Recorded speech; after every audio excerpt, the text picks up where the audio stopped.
Quran surah At-Taubah ayat 84. Kalau ada orang yang tidak peduli dengan peringatan ini. Ini 7 ayat nih, itu pesannya.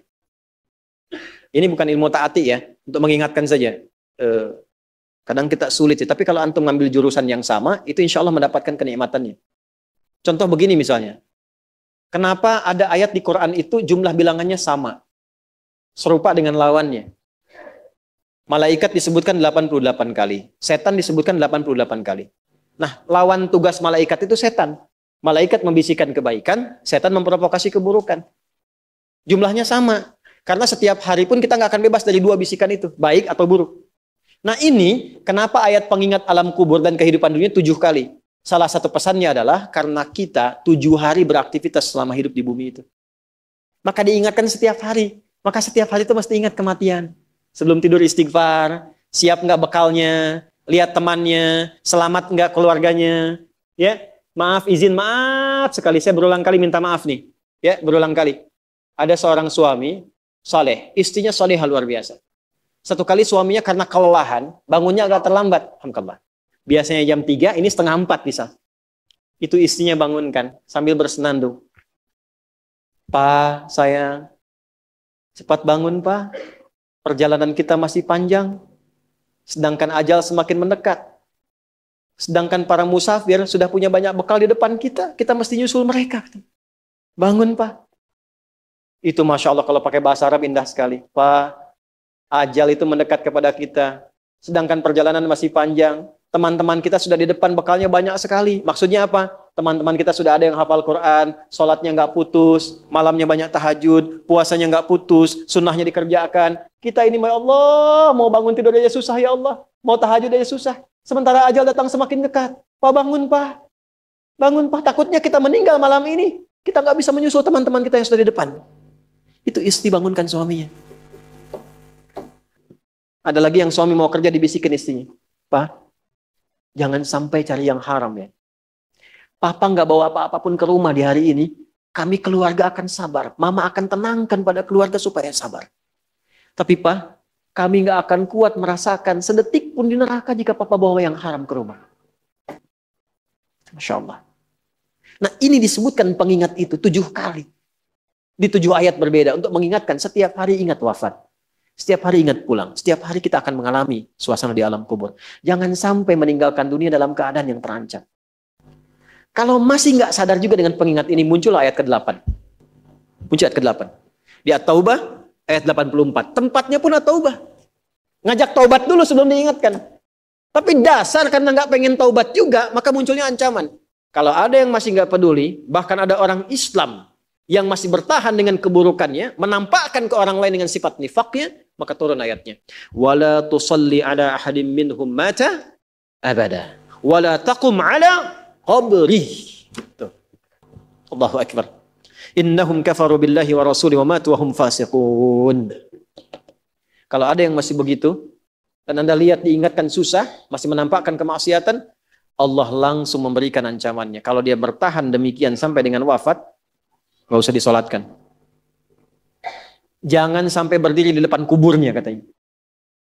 Kurang apa lagi? Tiap hari diingatkan. 7 kali, 7 hari beraktivitas, 7 kali diingatkan. Diberikan kasih sayang, diarahkan pada yang benar. Ditunggu sampai tobat, tapi masih mengancam. Masih menampakkan kehebatannya sampai dia wafat. Maka peringatannya apa?